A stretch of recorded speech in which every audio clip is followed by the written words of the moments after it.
If I'm not into something, if I'm not passionate about something, I don't do it anymore. I just say no. If I'm not into it, I don't do it. If something comes across my desk for a next business venture and it looks super lucrative and looks great, if I'm not interested, I don't do it. I don't do something because it's going to make me money. It's not what I'm here for. If it's a social thing and like the guys are going out and they're like, oh, let's go for beers or we're going to do this or yada, yada, yada. And I'm like, I'm not feeling it. I'm not doing it. If I didn't want to be here, I wouldn't be here. And I want people to know, especially those that are close to me, that if I'm doing something with them right there, right then, there's no place in the world that I'd rather be than be with them doing what we're doing at that time. Welcome to After Peter Pan, a podcast all about growing up and finding your purpose. I'm your host, Pat Tenoriello, and in today's episode, I sit down with Sean Frost. He's a serial entrepreneur across real estate investing, general contracting, custom home building, and even music production. We talk about his story, from his humble upbringing in Ottawa public housing to his ups and downs as an entrepreneur. The episode covers themes of overcoming the tendency to be a people pleaser, learning how to say no, and to show up authentically and to be vulnerable in order to connect with people in your career and in life in general. I really enjoy Sean's perspective on the journey of life rather than the destination.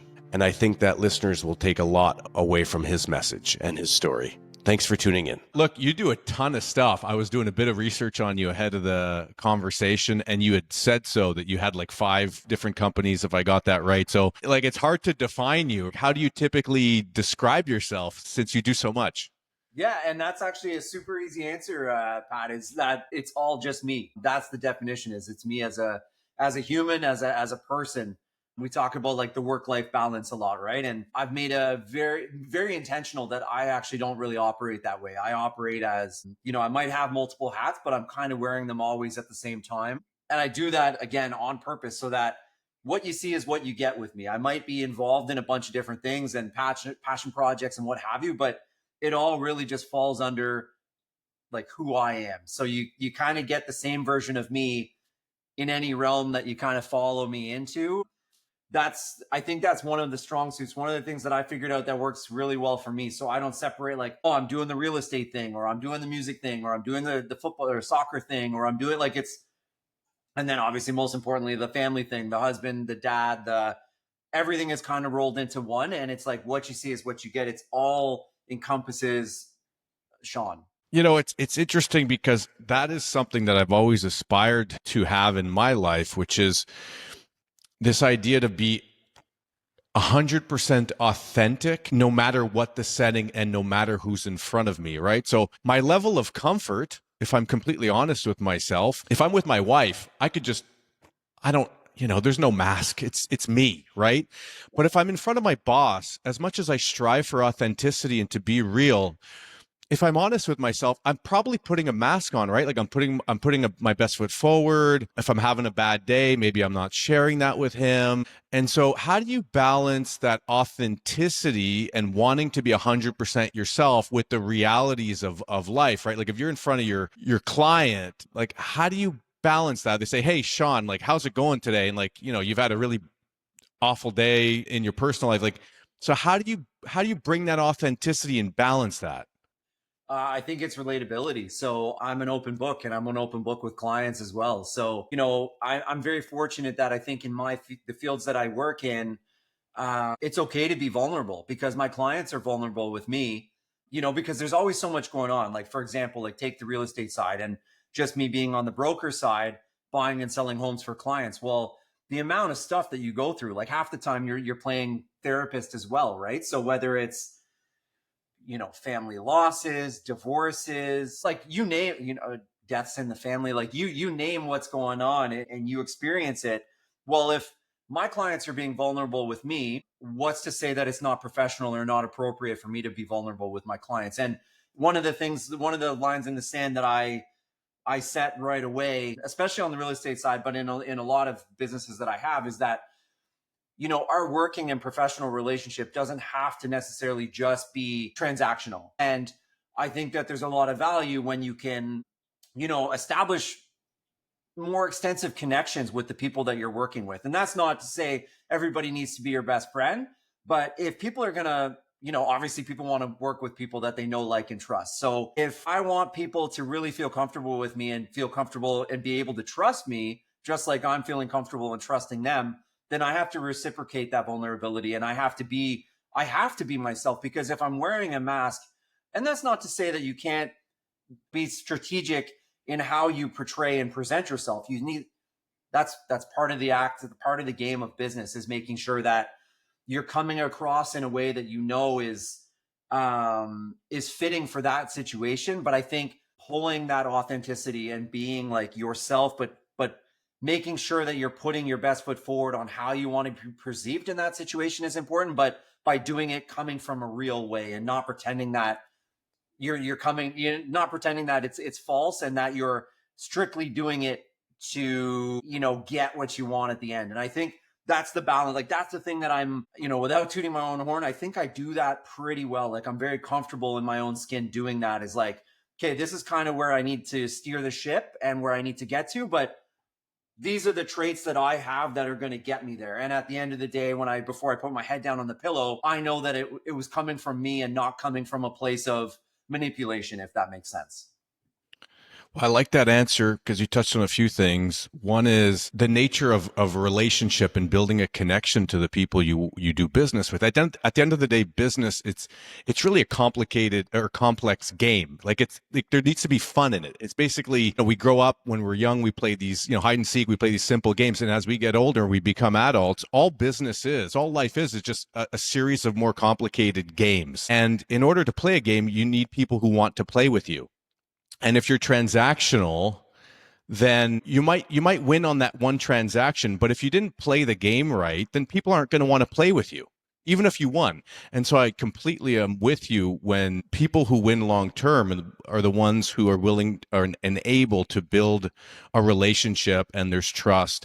And I liked what you said about vulnerability, because at the end of the day, to get that connectedness, there's nothing more powerful than being vulnerable. And my experience with vulnerability is, if you bring something vulnerable to the table, the person on the other side is typically going to react with vulnerability either equal to or greater than the vulnerability that you shared. And then you feel a level of connectedness. And for me, I feel that in my body, with a level of anxiety, like in my stomach, just disappears.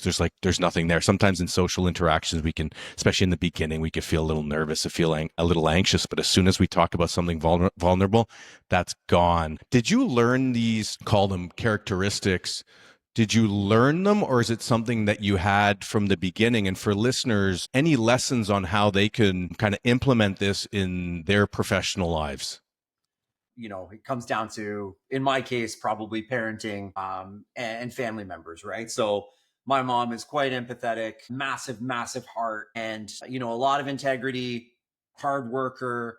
But that sense of like really appreciating people, I think came from her. And then on the flip side, my dad is he's a go-getter. He's got a hustler's mentality. He's go, go, go. But to have that, you also need to be able to work a room, and you need to be able to maneuver through conversations and different personalities, and really understand. I don't necessarily want to say understand people, but just understand the power of the connection. And I think my dad was really, really good at that on the business and the hustling side. And my mom's really good at connecting with people, and just, you could walk into a room and, you can feel my mom's energy. Like, as a kid, I came from like a neighborhood where it was a really big melting pot of cultures and different types of people. And so none of that mattered, like from religion to gender to beliefs to whatever you have, everybody would be around. Like, you could just sense that from my mom right away. Like, she was just like, she was a mom. She was a very loving, comforting person, where people were very vulnerable. Like, my friends all the time were super vulnerable, and always just had a really, really strong connection with my mom. And so I think just from the parenting side, and, I lived with my grandparents. My mom and I came up to Ottawa from Florida. We didn't have a place to live. So I lived with my grandparents for a few years while we were kind of finding our feet, and getting that love and the kind of the old school mentality from my grandparents as well. I know that that's a massive influence on me. So I kind of just probably subconsciously or unconsciously used a lot of those traits and characteristics and learnings from them, But then I think probably just being my mom and dad's son, my parents were split. So getting them both one-on-one was such a blessing. The fact that they weren't together and being able to kind of grab the strongest and best traits from both of them, again, without knowing it. But I think those helped really shape me. And at the end of the day, I'm just a people person. I just enjoy, of course, dealing with people has ups and downs. But at the end of the day, I really like that part of life, is the fact that, that we can connect. Just, for example, like us right now, right? We're same time, two different places, and we have this miracle that we're able to connect right here, right now. So that stuff drives me. So I think it's a little bit of everything. It's like self-taught, who I am to the core, but a lot of those core values came from my upbringing. I'm sensing a lot of gratitude for your parents and gratitude for your upbringing.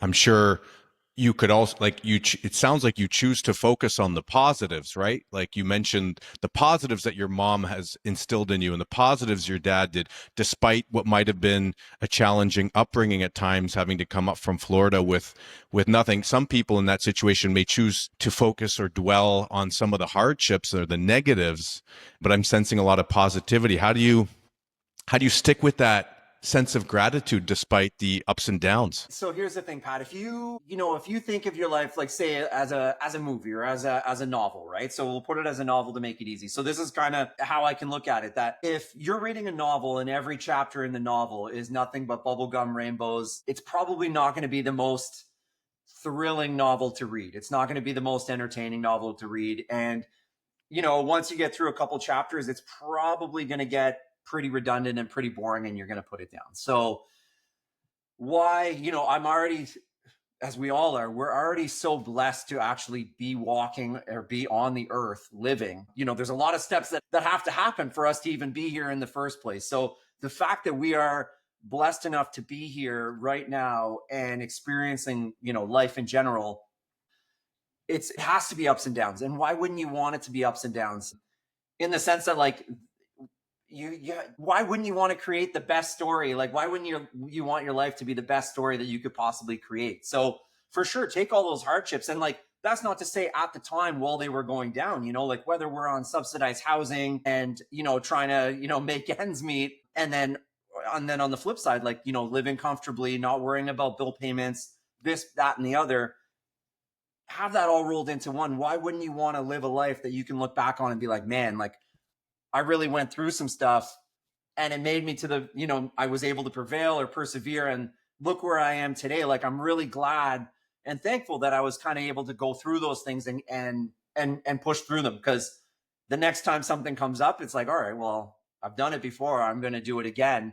And then try to get your mind right. That's one of the takeaways that I always try to leave, is that, perception is a big thing, and getting your mind right around a situation. That's not to say that you can't get frustrated, you can't vent. You're supposed to feel those emotions, and those are healthy, and it's healthy obviously to get them off your chest too. But I think it all just comes down to like looking at the bigger picture and getting your mind right and feeling how you feel. But then at the end of the day, taking a deep breath and being like, if I'm glad that whatever's happening is happening to me, because I know that I'm strong enough to get through it. And I know that I'm going to look back on it at some point and be thankful that it happened, and be appreciative and proud of myself that I was able to kind of kick down the door and push through it. I love the attitude. And I think that's the right attitude, because a lot of people have the mentality of, if only I had, or if only I was, like, if only I had a lot, came from a rich upbringing, I'd be able to do so-and-so, or if only I didn't have this hardship in my life, I'd be able to do, whatever, fill in the blanks. And so those are sort of excuses, right? And what I like about your answer is that you embrace those hardships, those challenges. At the end of the day, we all want a hero. It's not that we all want a hero's journey, but it's that the best version of life is a hero's journey. And that's, I think you mentioned that in your answer when you talked about reading a good book, right? Nobody wants to read a book that is just some guy frolicking or some woman frolicking, and everything's just perfect, because you need hardship, you need a climax, you need that mountain to climb. And that's what makes for a good story. And we all at the end of the day, that's the type of life that is worth living, that is fulfilling. And that's what that's what this podcast is all about, is finding meaning and purpose. So that all ties in really nicely together. But I think some people have a hard time seeing that.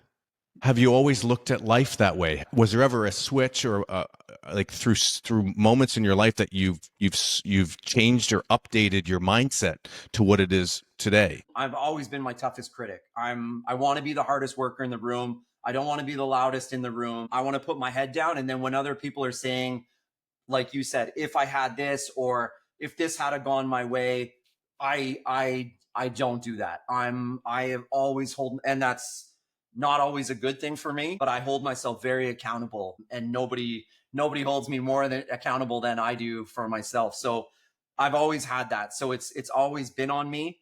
When things are bad, I'm going through it, but I've always had that self-belief where it's like, even if I can't see the bigger picture or see that it's going to be okay, I've always had that thing where it's like, nobody's going to get me out of something unless I do it. And that's not to say it's always been me that's done it, but I've always had that mentality that I got myself here, I've got to get myself out. And I think that's from my upbringing, like growing up lower income housing, in the hood, and just figuring it out. You see a lot of things, you experience a lot of things, and you appreciate a lot of things, maybe not necessarily as a kid at the time, because you don't quite have that awareness, but definitely as you get older and older, and you start seeing more and more and understanding more and more. For me, that was kind of a light switch. Like, okay, like I need to pick my socks up, and I need to make this journey the best journey that I could possibly make it. And that's been part of the reason of my struggles too. When I've hit my personal rock bottoms, that's why this podcast is fitting, because when I've hit those spots, especially before, kind of getting through to the other side, those were a lot of the struggles where I'm like, this is fine, but I'm not good with fine. There's something off. There's something wrong. I don't know what it is, but it's not me. And that I need to figure something out, and I need to figure something out. It doesn't need to come from somewhere. I don't need to win the lottery. I don't want to win the lottery. I don't play the lottery. Like, stuff like that's not what my goals are, and how I'm driven. My driven is like, pull my socks up, roll my sleeves up, and let's get to work. And if that avenue of what I'm trying to do, that path doesn't work, well, then I'm gonna make a new one. And if I have to break through concrete or whatever I need to do to get through, there's absolutely nothing that's going to stop me. And if that's not the right path, then I'll try something else. And can it get discouraging? Yes. Will I let it stop me? Never. We're getting a good taste for your mindset and the way you operate. And I'm hearing accountability. I'm hearing someone who's very determined. Let's tie this a bit more into your story, because I'd like people to know your story a little bit more. You've talked about your upbringing, public housing, you've moved up from Florida. So maybe, take it from there. Tell us, kind of finish up on your upbringing a little bit, and then roll that into what happened next. So, like I said, we all lived in, I lived in Lauderdale as a baby. My parents went separate ways. My mom's family was based in Ottawa, Canada. So my mom and I came back up to Ottawa. We lived with my grandparents for a little while until we could, like I said, get our bearings and figure things out. My dad came up shortly after, and kudos to him. So he came back up to Ottawa and relocated up here. Although my parents weren't together, they had an amazing relationship, great friends, great friendship, still to this day. In terms of a healthy environment that way, it was always really solid. Always a lot of love from both sides of my parents. And again, like I said, both of them lived such different lives that I was able to grab so many good things from them. And I'm an only child. My friend group throughout my entire life has been very, very, very strong. Super appreciative of that. So never really felt alone or anything like that. And my dad's best friend was a touring sound man. So this is where my passion for music really came in. As a kid, I've always been drawn to music. That's been my biggest inspiration and passion. My dad's best friend, like I said, was a touring sound man. So we didn't have a ton of money, but I was rich in experience. So the fact, anytime a band or a group or whatnot would come around, and this guy was obviously the sound engineer for the show, we'd be backstage, we'd be attending all the concerts, meeting all these, massive artists. But that was kind of a fire that was one of the first fires that was being lit under me, is that this is something that I'm super passionate about. Whether or not it's going to be a career or where my life is going to take me, that wasn't really what it was about. It was like, this is what I'm into. And, you know, as a kid, I'm dating myself, but I walked around everywhere with a briefcase full of cassettes. And, you know, I just continued down the music path. And then I actually started producing in high school and started my first production company while I was in high school. And Impressive. yeah, thank you. So you know, again, I was able to kind of mirror that business model off of growing up in these neighborhoods that, you know, we kind of had to scratch and claw to make it through. And so you can take that how you will, but I was able to get an understanding of how to deal with people and how to operate, you know, so that when I was able to start this business, I kind of had a little bit of momentum. So I was kind of using that. I was having fun. I was working as a music producer. I had you know, access to a studio. I own my own studio. And of course, I'm a firm believer in continued education as well. So whether that's through institutional or self-learning, work experience, whatever it is. I also had those family pressures of, you know, after high school, what's next? So I tried to quote unquote do the responsible thing and go to university at the same time. So I was trying to I was attending university. I wasn't going to class very much, but I was enrolled and I was getting the work done. I just wasn't physically there, and still working music on the side. And then I was back up in Ottawa finishing my exams. The studio kind of went belly up in Kansas City, where I was working with a few artists down there. And I decided, okay, you know, it's probably time that I quote unquote grow up. And I got a job at the Ottawa Hospital, worked in healthcare, and that was kind of the first turning point in my life where I was like, okay, I'm now working a job, not a career, but a job that I really enjoy, but this is kind of it. There's not really that much room. There's nowhere to really grow in this. And I don't want to. There's no positions there's no ladder to climb that I have any interest in whatsoever. And I really liked the Ottawa Hospital job because I was in patient care. So I was again, people thing. I was working with people, with patients, trying to make an unpleasant experience a little bit more pleasant. I really, really enjoyed working that job until the day I left. But I did hit a roadblock where I was in that internal struggle. Like, I like getting up and going to work. I never dread going into work, but what am I doing? What am I doing with my life? And that's when I started really, you know, struggling internally and mentally about, this isn't it for me, but what do I do? How do I get unstuck? Like, what's the next play? What's the next move? And, you know, I started trying a few things, and I got into the general contracting world, where I had a buddy whose language was, where English was a second language, sorry. And he was, you know, he's a brother of mine. He's like a very, very, very good friend. He's family. And we started this general contracting company together, and I absolutely despised it. So now, you know, I'm working as the face of this general contracting company, trying to go above and beyond for all these clients and these people, feeling like it's never enough, starting to get crazy anxiety anytime the work phone rings, plus moonlighting and also still working at the Ottawa Hospital. And I'm like, okay, cool. Now I work a dead end job. I don't mean dead end job for everybody. I mean, it was a job for me that it wasn't for me. It wasn't my be all end all. Anybody that's working those positions, they have big hearts. They do a fantastic job, and to each their own. That's not to say it's a dead end job for everybody. It just was for me. And so I'm working this job at the Ottawa Hospital, struggling with, how can I feel fulfilled, right? And then on the flip side, I have this business that I've started, and we're getting jobs. We're getting, you know, some money's coming in. We have clients, but I'm getting a lot of heat from clients, despite the fact that I feel like I'm bending over backwards. I'm getting anxiety, that feeling in my stomach, like we talked about earlier, that feeling in your stomach every time the phone rings. I hated it. And then I started bringing on this guilt of, you know, my buddy, English as a second language, very skilled general contractor, but he needs me. Like, he needs me to help get these contracts and get these deals. And if I let him down, what's he going to do? Like, how's he going to live?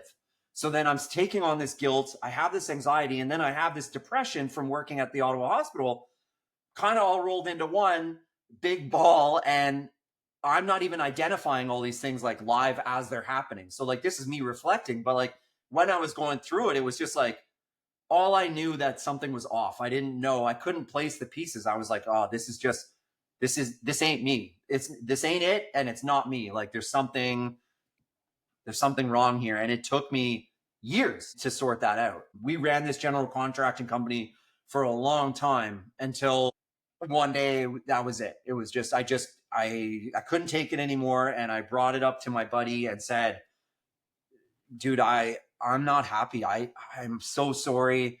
I feel terrible. I can't do this. And of course, he's family. He literally looked at me and like, I could tell that he wanted to punch me in the face because he was like, how long have you been feeling like this? And I'm like, basically since we opened the doors. And he's like, you're an idiot. Like, you're like, we're family, man. Like, you should have just told me this right away. Like, we would have figured something else out. And obviously massive relief off my shoulders and huge weight off my chest. And he's like, well, when do you want to, kind of close this down? And I'm like 5 minutes ago, man. Like, and he's like, yeah, we're done.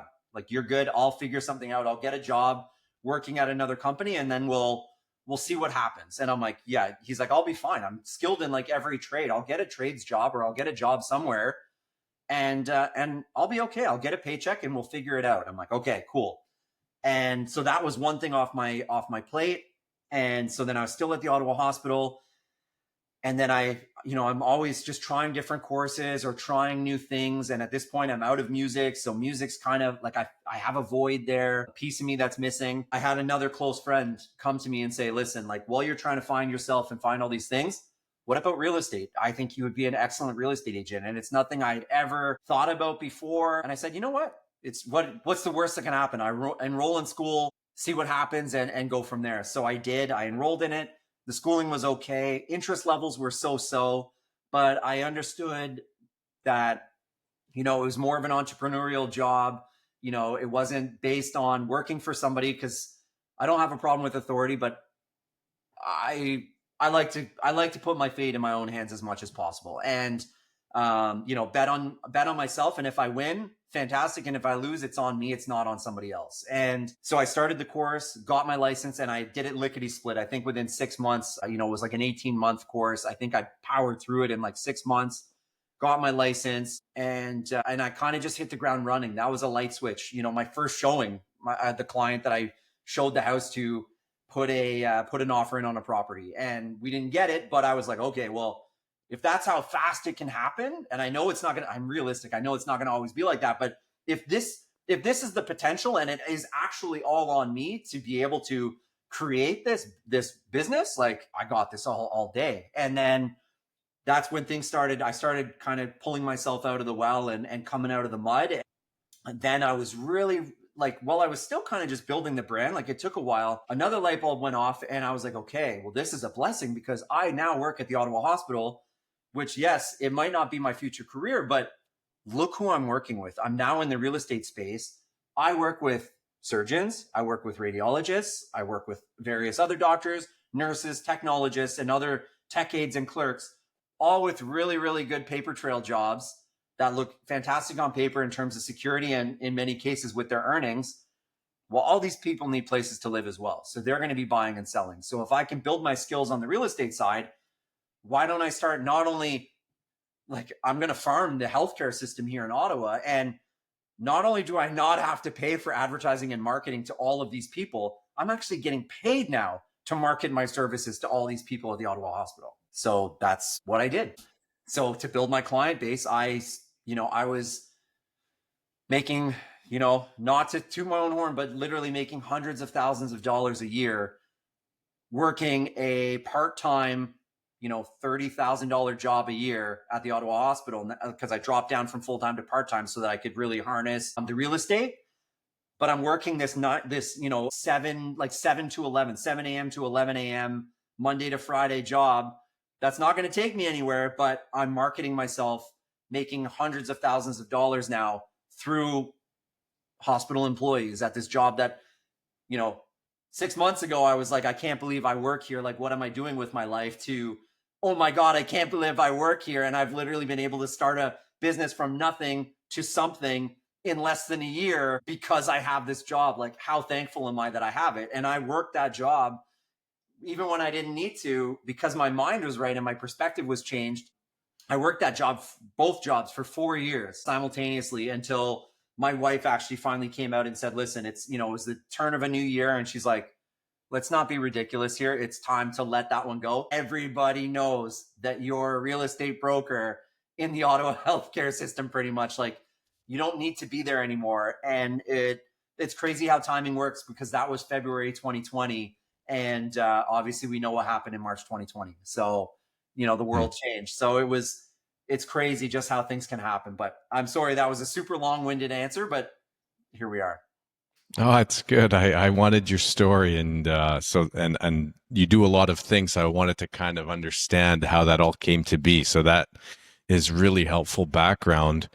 And I'd written down all the different things I thought you did, and you've touched on all of them except one. I came across one of your websites that says you're a life coach.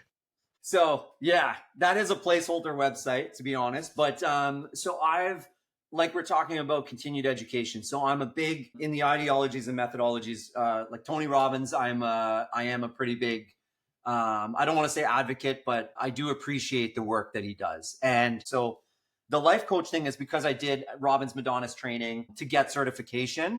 That website is a placeholder. It is going to be an additional website down the road. I just literally bought the domain and wanted to throw something up there. With regards to life coaching, I don't charge, like I don't have clients per se, and I don't charge people. I just do things like this, podcast guest spots, and I make myself as available as possible based on obviously my time availability.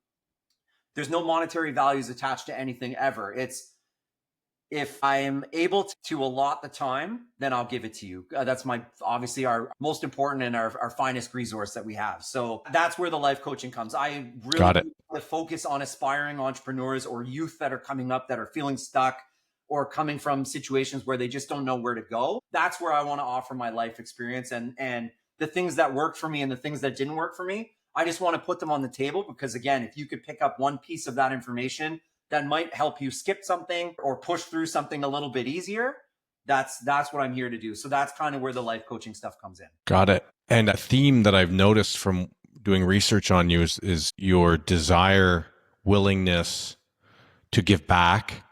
I've seen that in your involvement in Ottawa soccer and in what you just said, and there's probably other examples too. So has that been a theme that you've always thought? Are you at a point in your life where you feel like you're ready to do that? Tell me about this desire to give back. Why is that important to you? Yeah, so it all stems from the desire to help. So that was kind of the draw even to start getting into the Ottawa Hospital, was to help people. It was just to try to make a difference. Again, it doesn't matter how big or how small it is, because everybody's perspective is different. What could be small to me could be big to somebody else. What could be big to me could be small to somebody else. That's irrelevant. At the end of the day, I want to be able to put my head down and know that I'm doing something positive. And that's not to say everything I do is good. It's not to say I don't have vices. I don't have faults. Of course I do. But I've always had that thing. So when I was in high school, my goal was to go to teachers college and specialize working with developmentally delayed youth. So that's what you wanted to do? That's what I wanted to do. That was my dream. So that was kind of my first passion that I wanted to kind of go down. And from there, like we said, I went to the hospital, and my mom and I used to volunteer at the homeless shelters, serving Thanksgiving dinner or Christmas dinner. We didn't have a lot, but even going to churches and stuff, and putting dinners together and getting in the car and driving them around to a list of families. And I will say that was kind of eye-opening. We only did that, I think that was 1 or 2 years, because we were actually dropping off, Christmas or Thanksgiving dinners, Christmas dinners to places that were leaps and bounds ahead of where we were financially or even quality of life in terms of our conditions. So we decided that part wasn't really for us, because we just wait, you were giving, if I understood that correctly, you were doing this work, this giving back, but you were giving to people who had more than you had. Did I get that right? Way more. Yeah. Well, we'd be going to houses where people owned properties and dropping off Christmas dinners. And it was okay, well, this ain't weird. Right, is that someone was just abusing the system, or okay. Yeah, so it happens. And that's fine, to each their own. I'm not here to judge, but I can make a choice whether or not I want to continue participating or not. So But yeah, again, all that just stems kind of again from the upbringing, and that's from my mom. That wanting to give and wanting to be better, that is 100% from my mom. You know, my grandparents the same way. Like my grandpa, he was a fantastic man, but again, he passed all that down to my mom, and my mom instilled that into me. And yeah, now that I've been able to kind of, you know, push through to the other side, I say, in terms of, especially on the monetary side, like financially, where I could breathe and have that.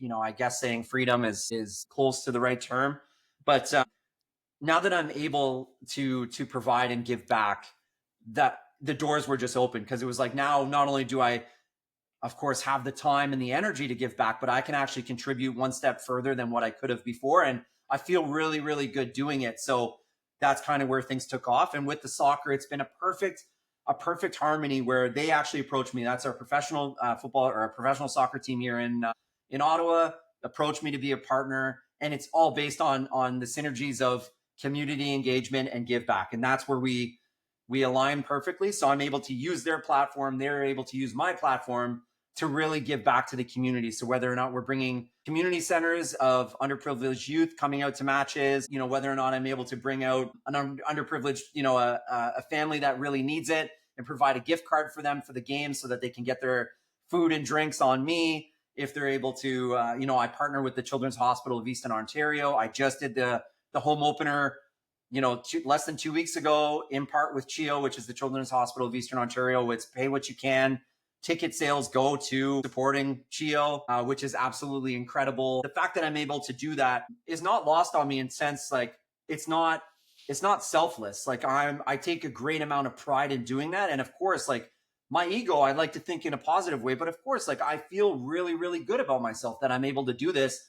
I use that momentum and that energy to let's go crush something else. Let's go. Not, it's not a challenge to go bigger and better, but it's like, why not? Like, what's next? What else can I do that's going to leave an impact and give me that momentum, and the karma, bring me back that energy and abundance that is going to bring back more opportunities on the business side, on the personal side. Let's just keep it rolling and keep just, you know, enjoying life. Well, I think that's a very honest response, because let's face it, like, giving back, you're doing a good deed. Like, you're helping your community, you're helping those around you who need help, but you're also recognizing that you're getting something out of it yourself in many ways. You know, the way you feel about yourself, and potentially also your exposure to how it can help your businesses. And some people, sometimes when they think of altruism, they don't want to recognize that it's, you know, part of it is an ego, and that's okay, right? Like, it's okay that it's an ego. Yeah, there's not in my opinion, there's nothing wrong with that, as long as you're treating people the proper way and you're conducting yourself how, you know, as long as I'm conducting myself how I want to conduct myself and how I'm comfortable in my own shoes conducting myself, it doesn't, like, that doesn't matter. But ultimately, internally, was selfish or not, I think it's a positive thing. Like, of course, I want to feel good about myself. It's my life. I want to be happy. I want to feel good with everything that I'm doing. Like, there's nothing wrong with that. How do you stay positive? How do you keep the energy? Like, tell me about your health, like your habits, your day to day. I'm sure that your habits feed into that positive energy that you give off. I think so. The first and foremost, outside of the habits to keep the energy going, is the support system. So I'm so fortunate to have the people around me that I have around me. So, you know, of course, starting off with my wife, she puts up with a lot. I'm a lot at times. I know this. And she's... In what way would you say you are a lot? Because I'm passionate. I'm very passionate, because if I'm not into it, if I'm not passionate about it, I don't do it. So that means anything that I'm doing, I'm very passionate about. And that's a gift and a curse, in the sense that there are ups and downs. And also mentioning that I am my own worst critic.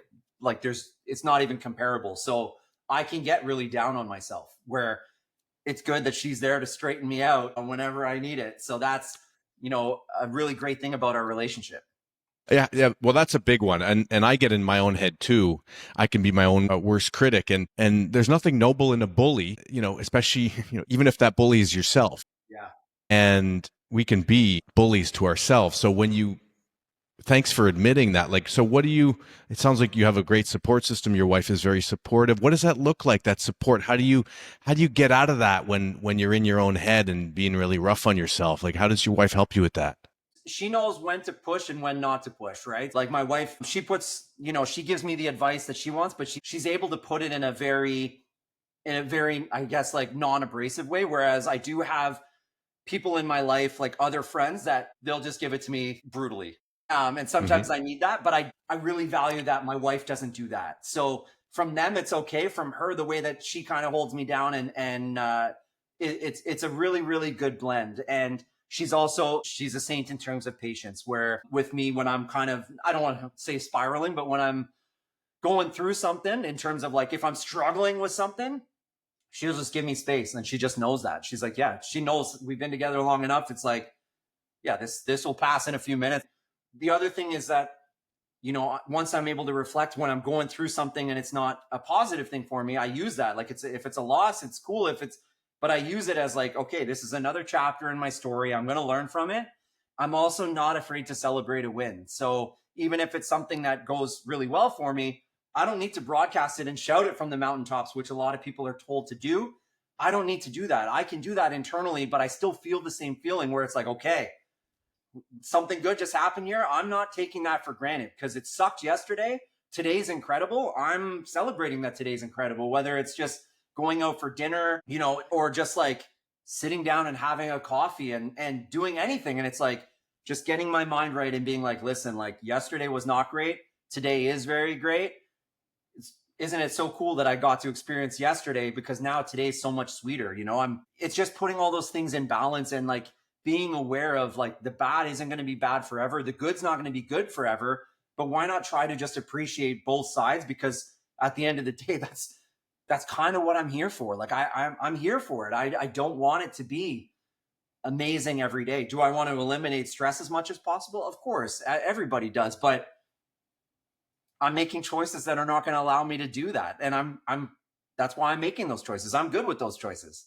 I want to go back to some of the topics you brought up in your kind of walking us through your life.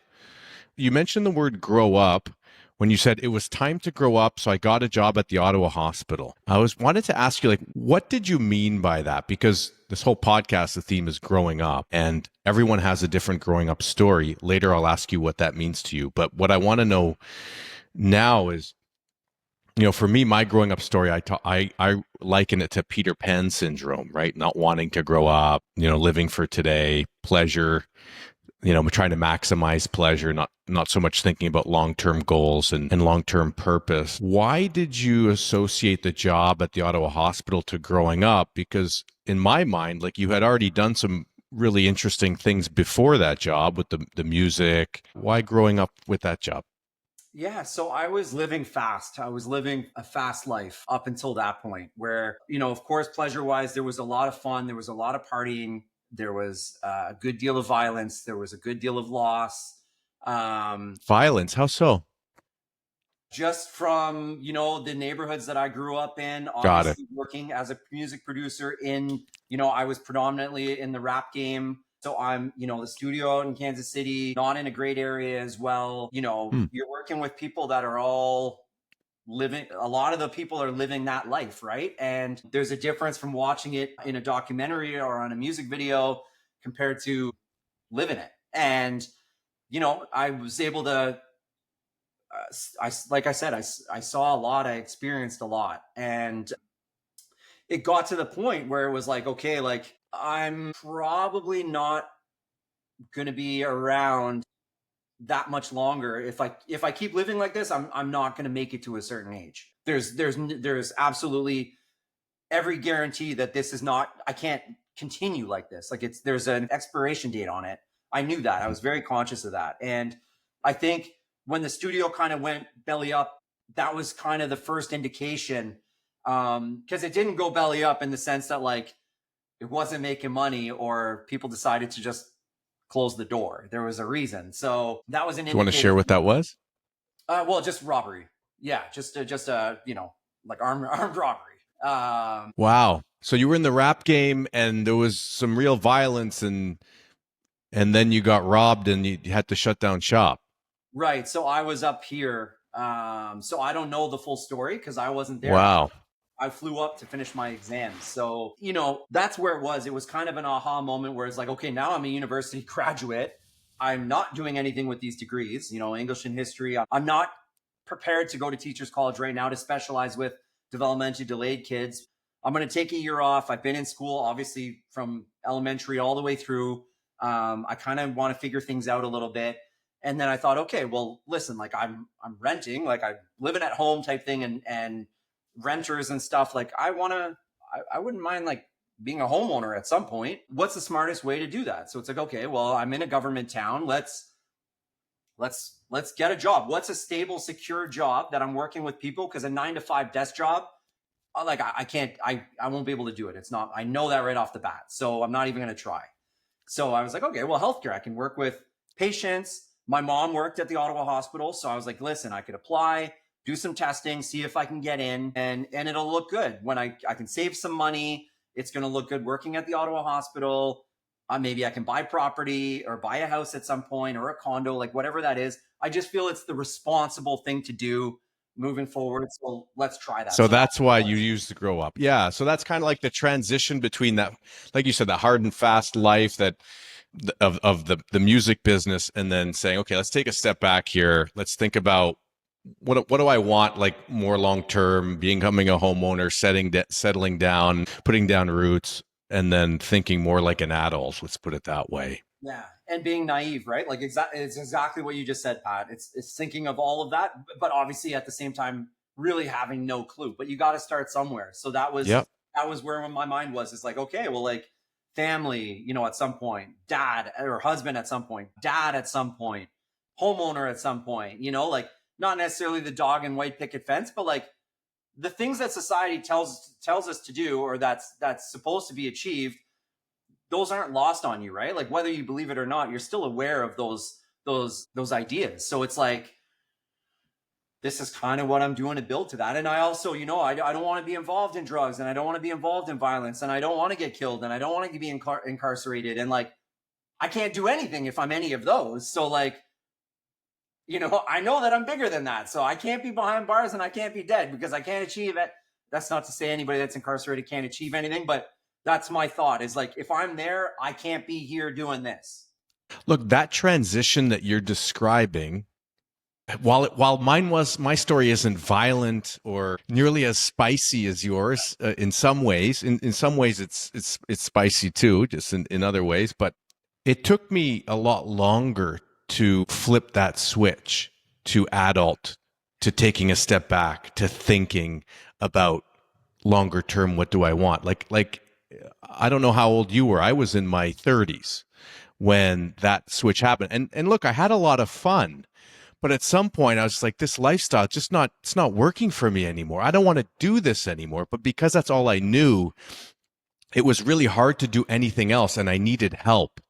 And you know, I went to therapy, and I connected with people, and I kind of had to dig deep, and it was really hard. Like for you, that switch, you know, you had a rude awakening with something that happened that was kind of nuts. But I want to dig deeper there, and I'm digging deeper because a lot of our listeners may be not on the other side of that yet, still in that rap game. So what did that look like for you, and any advice to listeners who are looking or considering that transition? Yeah, there was so much going on at the time. It wasn't just the studio. It's just a mix of everything, and across, you know, two different countries. So it had to be a quick switch for me because there were a lot of things that were reaching their expiration date. A lot of things that, you know, I was involved in or associated with, you know, just people that I knew, or, you know, all types of factors that were kind of coming to a head. And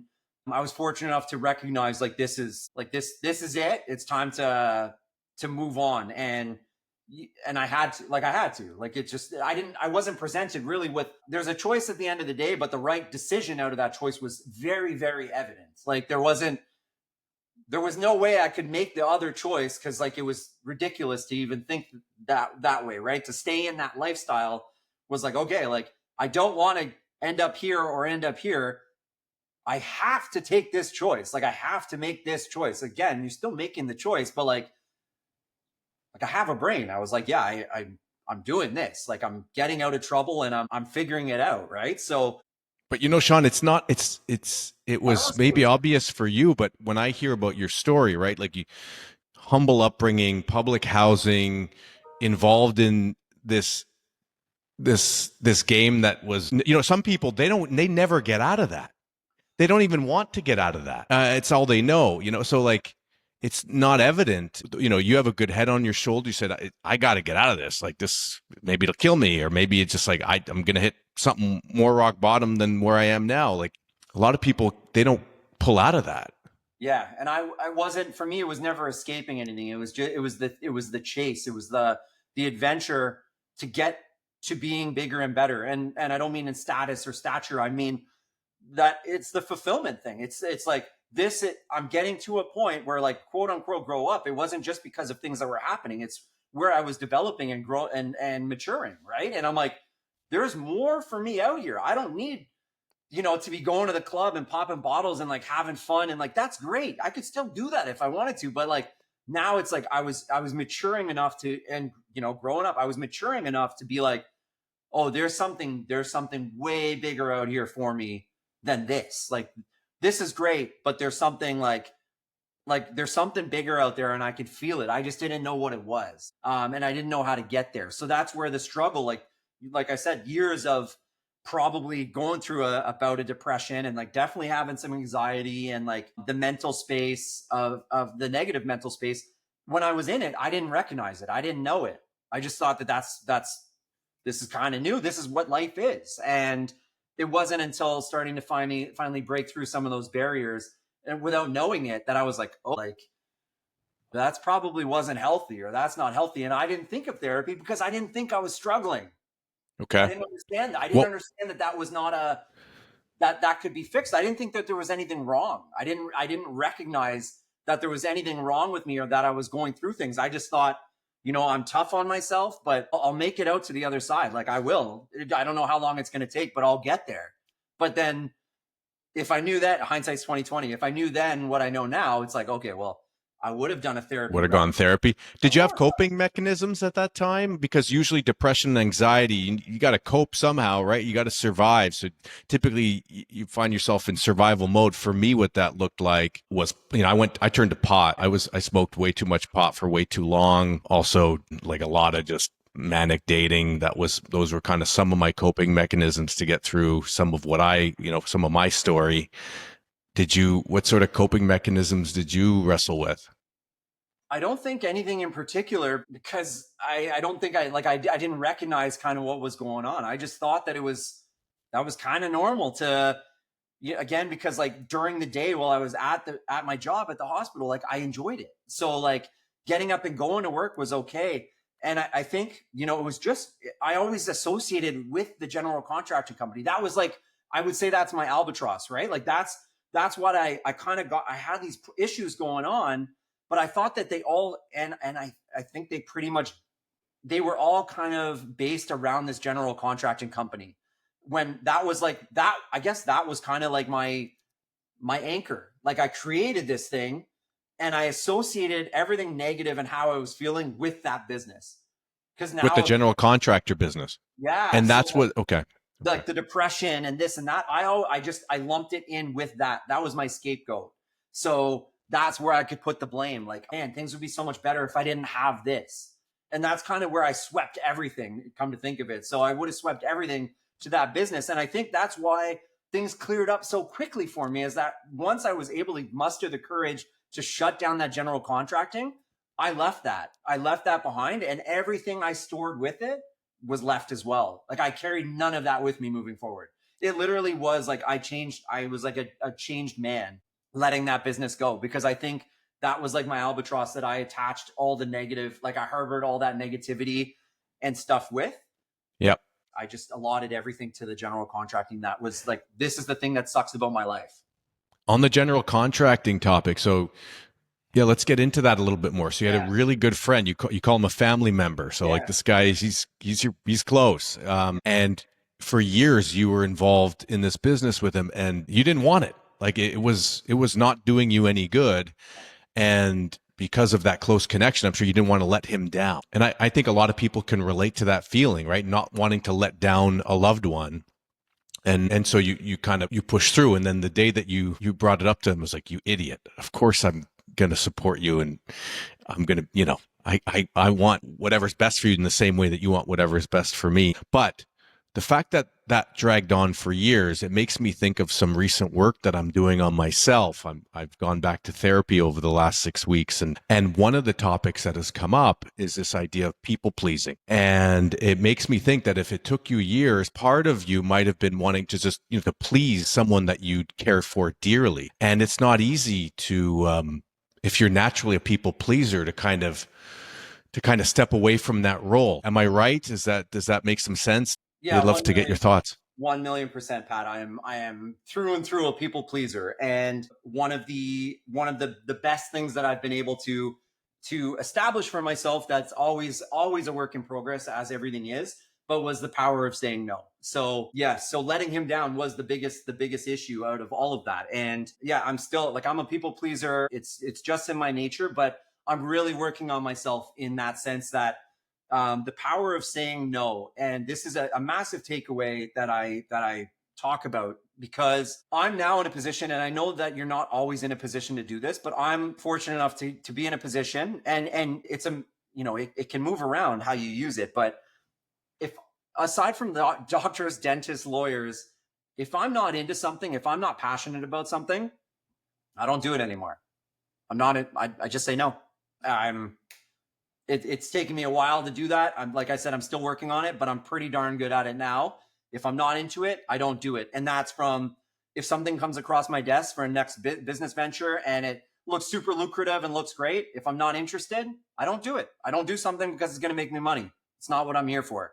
If it's a social thing and, like, the guys are going out and they're like, oh, let's go for beers, or we're going to do this, or yada, yada, yada, and I'm like, I'm not feeling it, I'm not doing it. I'm not going just to say I'm going to be there.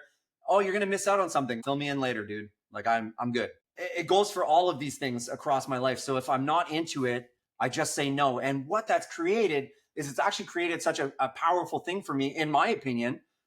It means that when I'm doing something, such as the podcast, such as we're doing right now, if I didn't want to be here, I wouldn't be here. And I want people to know, especially those that are close to me, that if I'm doing something with them right there, right then, there's no place in the world that I'd rather be than be with them doing what we're doing at that time. And I want them to know that I'm not tagging along. I'm not there because I had nothing else to do. I'm doing that because I want to be there. And I think that's an important thing. I think there's power in that, where people know, man, Sean's here. Like, I don't need the red carpet rolled out and, like, trumpets going, but I just want people to know that I'm present. I'm there because I want to be there, and I appreciate you, and I appreciate your time. And so I do that. That's been a big coping mechanism for the people pleasing for me, is that it's nothing personal. It's not that I don't like you. It's just, that's how I'm feeling. So if we're talking about connections and relationships and being honest in that regard, I'm not feeling it right now. I'm not doing it. I love what you said about presence. And if you're able to say no, and by the way, learning to say no is it's so much more important than saying yes, right? Like, so I work in sales. I've spent my career in sales, and I work with startups, and startups are hungry for business, because and what happens is, a lot of them, if they say yes too much, they stretch themselves too thin, and then so they need to, like, develop a little bit over here to make that customer happy, and then develop a little bit over here to make that customer happy, and before they know it, they've stretched themselves too thin, and they don't have enough resource to actually develop what it is that the whole thesis for why they started the business in the first place, and they disappear. And so learning to say no is crucial. But what I liked about what you said is that if people recognize that in you, then when you do choose to show up, they know that you're showing up for 100% of you is showing up. And we all know that friend who's kind of sitting in front of you across the table, or you're sitting with a group of people, a friend who's on their phone, or they're checked out, or they've taken 10 calls, and, like, you've barely had the chance to say hi to them, or that you could just tell they're there physically, but mentally they're, like, checked out. It's just not fun. It's just, like, the quality of that time together, it's not there. And so I think that is so important, especially in today's world where we got technology. We have so many distractions that can pull us away from being present. Yeah, totally. I agree with you for sure. And also it made me think, like, the fact that it took you a long time to say no with the general contracting, to walk away from that and to potentially let down a close friend. You learn from that, right? Like, it's not like you had to take a class. It's not like you had to talk to someone to kind of learn that. It makes me think that whatever doesn't kill us only makes us stronger. The fact that to have the courage to have that very difficult conversation, you came out on the other side with that learning, right? And now you're like, if I don't want to do it, I say no. So I think that's wonderful. Thank you. I think another takeaway that's important to recognize is that, we talked about growing up and kind of maturing and making different decisions. That doesn't mean that you're necessarily closing doors on things. And I think it's really important because when you move past or move away from something, we often associate that with our past, right? And like something that's done and that we're like maybe not going back to, or like a piece of you that's left behind. And I felt that way for so long, that especially with the music, right? I said like there was a void. Like I felt like there was a void missing in me, and that, a big part of me was gone when I kind of moved away from producing. Of course, still a fan and listening to music, but there was something missing. And then it also took me a while to realize that because something didn't work in the past, or that you moved away from something, doesn't mean that you can never go back to something, or you can't, or something can't evolve. And what I mean by that is, my life really took off on a financial side from the real estate, from being a broker and developing a team and like really being a go-getter and being relentless in that field. But I had a colleague of mine bring an artist to my attention, over 5 years ago.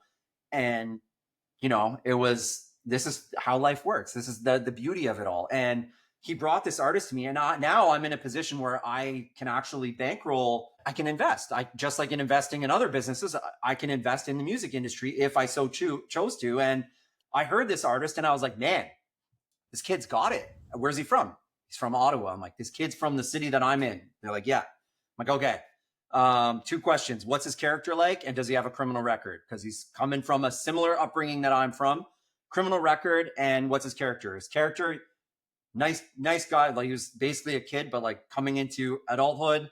His character is solid. Criminal record, no. Because I'm like, if I can't get him to the States as well to work, then there's no point. The market's not big enough here, in my opinion, to invest in. And I don't mean just investing off financially, but time-wise, right? Time and effort. So checked out. So I got back into the music industry that way and started working with this artist. We ended up signing a major record deal in the US. This fall, we went on tour with a massive, like an insanely talented artist in Polo G, who we work with very closely, stuck his neck out for us. We went on we did 1 date in Canada, but everything else was across the US. We did like 27 dates, 27 shows in 34 days or something. Wow. What's the artist's name? Two-time, TWOTIIME. Yeah, so we'll have to put a link to in the show notes so people can check him out. Yeah, that would be amazing. So yeah, so he's out in LA doing his thing. So obviously the last 5 years have been such a wild ride for me, because like now I'm back into it and I feel like I have that piece of me back, and it's allowed me to take it one step further. I'm working with an artist here in Ottawa named Justin Diamond. He's just wrapping up his album right now, and it's a body of work that I'm extremely proud to not only be part of in the studio and work alongside of in terms of an advisory role, but I'm actually in the studio working and contributing to the album too. So I've got that back, and I'm working with a wrestler out of Cleveland. Again, anything that I'm passionate about, if I'm willing to put the effort in, I know that I can do something. And so I'm kind of living my best life. And aside from the arts, like the music and the wrestling with two-time Justin Diamond, Josh Bishop is the wrestler, I actually went back to school and I got my accreditation. I got my builder's license. So I'm a licensed home builder, custom home builder. And guess what was only natural to do was to partner with my colleague of course, my brother that I had the general contracting business with. We are partners in our custom home building company, and we build homes. And instead of, the issues that I was having before with the clients having to bend over backwards. Well, now I'm in a position where we build what we want to build and then I sell it. So we work together on 1,000 times better on how we used to. And we've been running this for, 5 years plus. And now we're custom home builders selling million or multi-million dollar properties that we're building. So we've come a long way from, renovating a kitchen, getting yelled at from somebody. Now we've taken it, 100 steps further. So I have a couple custom home building companies type thing. And I've got property investment company with like seven of my friends that are mostly from elementary school, that we have a bunch of properties and rent them out and, have our monthly meetings and we have a good time and that camaraderie, and we're building and investing in our futures that way. So I just think it's important to note, the power of saying no is big, but I think also being aware that just because you're moving on from something doesn't mean that if you're shutting a door, it doesn't mean that it's locked and it can't be opened later or can't lead to a path that's kind of along the same lines, but something even greater and even better. So I wanted to kind of leave that on this episode as well, to let you know that although they were hardships at the time, doesn't mean that they couldn't evolve into something magical down the road. I'm glad you kind of closed the loop on that. That's very impressive, and congratulations on your success. And it sounds like a lot of fun. These endeavors require an appetite for risk.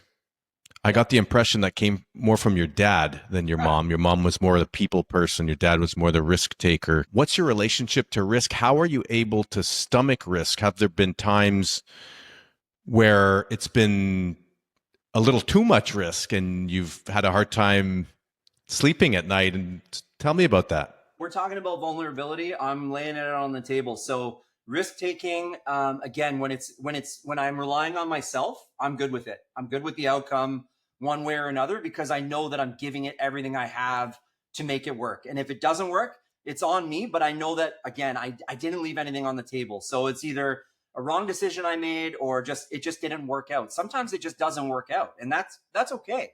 But at the end of the day, I have myself to hold myself accountable for it. So with regards to risk taking, it's betting on myself, and I have to be prepared to accept the fate either way. And I think that's where people they always see like what it can lead to on the positive side, but you have to understand where, if it goes south, where it can lead. And up until recently, I haven't made the mistake where I've bit off more than I can chew and where I have overextended myself. I will be 1,000% transparent. Right now, at this very moment, I am in a position where I have over leveraged myself. I am in a position where I have too many things going on, where I've stretched myself too thin based on other things that I had going on that didn't necessarily work out. I have to make the difference up. So I'm in a spot right now where I'm not in a completely financial freedom position based on choices that I've made. And I'm okay with that, because I'm going to scratch, claw, and fight my way out, which I'm currently doing, to get myself out of those positions. And again, I made those decisions for each choice that I've made those decisions consciously knowing that if it doesn't work, am I going to be okay? Is it going to suck for a bit, or is it going to be challenging to get out of it? Yes. Can I get out of it? Yes. If the answer is no, and this is going to drastically impact my life and my family's life, and I'm not going to be able to get out of it, well, then you can't move forward with that choice at that time, right? Like, you have to be responsible and make those decisions, because I'm providing for other humans as well. It's not just about me. I'm providing for my family. So am I stretched right now? 100%. Is that okay? It is what it is. And yeah, it's okay, because again, I know I'm betting on myself. I'm going to get through it, and I'm getting through it. Once I come out to the other side, I'm going to take a breath. I'm going to pour a drink, maybe a nice little old fashioned, and look back on it and be like, damn, that was a roller coaster ride, but like, made it through it. What an experience.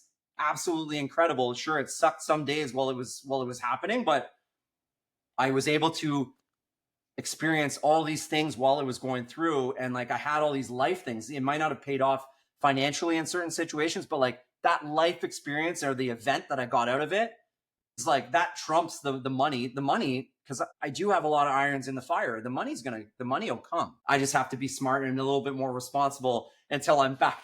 Everything's replenished to where it was. But I got no shame in saying like, yeah, like, I've made decisions. They're not always going to work. I'm okay with that. That's life, man. you know? It makes me think of, it's not about the outcome. It's really about embracing the journey. And it comes back to what we were saying at the beginning, because you're at a place now where you've had success, a lot of successes, but with real estate, for example, like you built a team. You could sit back and just coast probably if you wanted to with your real estate business alone, but how fun would that be, right? So then you might say, well, then you're kind of stopping the journey for a bit, and you're gonna rest at the destination, right? Like you've reached the top of a peak. But it's when you're at that destination, and you see this in all kinds of movies, that's the destination will corrupt you, right? Because you don't have anything else that you're aiming at. It's the destination that corrupts. And so the fact that you're willing to look up and see the next peak, or multiple peaks in your case, and want to keep climbing, even though the outcome is uncertain and may not be the one that you want, but you're willing to embark on that journey. That in itself takes a lot of courage, but it really it means that you're constantly learning, you're constantly growing, and that's obvious from your story and from what you've shared in this conversation. So I appreciate that. Yeah, thank you. I agree. Yeah, we want to keep growing. When we stop growing, a lot the term, like a lot of people say, when we stop growing, we die. And, we do see that a lot with people that, retire, when they quit, when they stop doing whatever they're doing, and they lose that sense of purpose, or they're still trying to find out what the next step is. Like there's a lot of situations where, like health can decline, or like there's a lot of energies out there. And it's not, we're talking about mountain peaks, and it's not like I'm always trying to find the next best thing or anything like that, but it's the fuel, it's the ambition that I want to keep living life. Like I don't want to exist. I want to live, and I want to, if I'm passionate about something, or if I'm interested in something, well, let's go down the rabbit hole and see where it takes us. If it takes us to a hobby, great, or a more understanding, great, or a business, great. Like, it doesn't, like you said, the outcome doesn't matter. It's the journey. So I want to look back, and I'm already so fortunate at the age that I'm at, where if I can stop and look back and be like, oh my God, like I can't believe that this has been my life. My final question, if you don't mind. Yeah, of course. Everyone has their own growing up story. Growing up means something different to everyone. When I say growing up, what does that mean to you, Sean? Growing up is a bit of a Peter Pan effect, in the sense that I actually feel now that I've quote unquote grown up in age, that I'm able to dumb things down and just enjoy life more. So I'm able to feel like a kid again in a lot more situations than I thought that I would have back when I thought it was time to quote unquote grow up, if that makes sense. So now I'm in a spot where I appreciate things a lot more. Not that I didn't then, but I'm more conscious of them. So I feel like a kid in a lot of situations, and I'm super blessed in the fact that my biggest achievement and the greatest thing that I have in my life, bar none, is being a dad. I have an 8-year-old, right? Like we've got kids. I've got an 8-year-old that I'm absolutely obsessed with. He's my best friend. I position myself with all these jobs that I'm able to take him to school every day, pick him up at school every day, hang out most evenings before he goes to bed, from the time he comes home from school to the time he goes to bed every day, and spend weekends together. So we spend a crazy amount of time together. My biggest achievement by far. And that's the part of growing up that I really love, is that I get to be a kid with him and enjoy all these experiences. And I'm so proud of myself in that sense, that I've been able to build something that I'm a lot of the luxuries and the ability to be able to live that kind of life. That's the growing up for me, is like actually getting younger and feeling younger, is like I've grown up to be a person that I'm really proud of and appreciative of the life that I have, especially with my son. Great.